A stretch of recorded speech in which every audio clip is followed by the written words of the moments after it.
Welcome to Telugu updates channel. తెలంగాణలో కాంగ్రెస్ అధికారంలోకి వచ్చి 2 నెలలు దాటింది.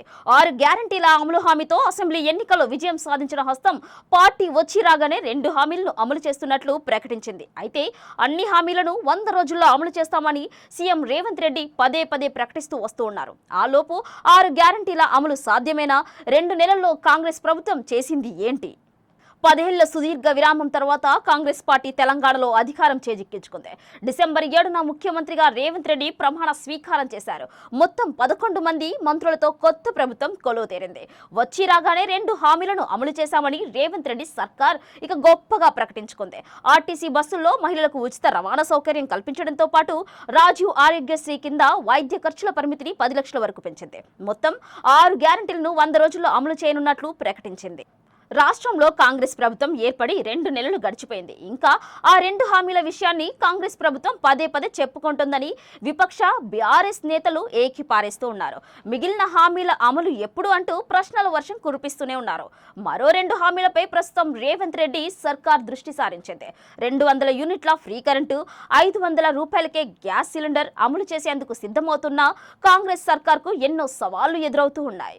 100 రోజుల్లో ఇంకా 40 రోజులే మిగిలి ఉన్నాయి. 5 గ్యారంటీల కోసం మొత్తం 1,09,1255 దరఖాస్తులు వచ్చినట్టు అధికారులు చెబుతూ ఉన్నారు. అయితే పేద కుటుంబాలకు 200 యూనిట్ల ఉచిత విద్యుత్ హామీ అమలుకు ఏటా 8,000 కోట్ల నుంచి 10,000 కోట్లు ఖర్చయ్యే అవకాశం ఉందని నిపుణులు అంచనా వేస్తూ ఉన్నారు. ఇప్పటికే విద్యుత్ రంగం మొత్తం అప్పులు 81,000 కోట్లు ఉన్నట్లు అంచనా.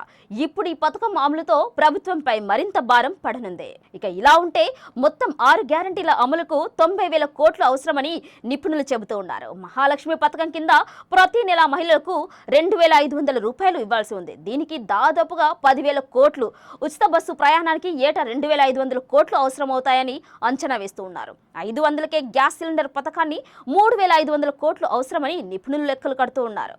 విపక్షంలో ఉన్నప్పుడు 2 లక్షల ఉద్యోగాలు ఇస్తామన్న కాంగ్రెస్ అధికారంలోకి వచ్చిన 2 నెలల్లో 60 ఉద్యోగాలకే భర్తీ చేసిందని విపక్ష బీఆర్ఎస్ ఎద్దేవా చేసింది. మిగిలిన 1,99,940 ఉద్యోగాల భర్తీకి నోటిఫికేషన్ ఎప్పుడు అంటూ నిలదీస్తోంది.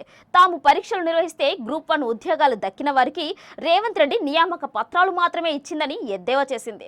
చేసింది తామైతే ఆ ఉద్యోగాల భర్తీ కాంగ్రెస్ ఖాతాలో పడింది అంటూ విమర్శించింది. 2 నెలల్లో 2 హామీల అమలు తప్ప కాంగ్రెస్ సర్కార్ పెద్దగా చేసింది ఏమీ లేదు అంటూ జనం పెదవి విరుస్తూ ఉన్నారు. రైతు బంధు డబ్బులు కూడా సరైన సమయానికి పడలేదని గుర్తు చేస్తూ ఉన్నారు. నత్త నడకన పాలన సాగిస్తే ఎలా అంటూ ప్రశ్నిస్తూ ఉన్నారు. మరోపక్క రాష్ట్రంలో కాంగ్రెస్ సర్కార్ ఏం తప్పులు చేస్తుందా అని నిశితంగా గమనిస్తోంది కేంద్రంలోని బీజేపీ సర్కార్. దాంతో అవకాశం చిక్కితే తెలంగాణ కాంగ్రెస్ను మరో ఎన్సీపీగానో శివగామిగానో బీజేపీ మారుస్తుందా అన్న అనుమానాలు కూడా లేకపోలేదు.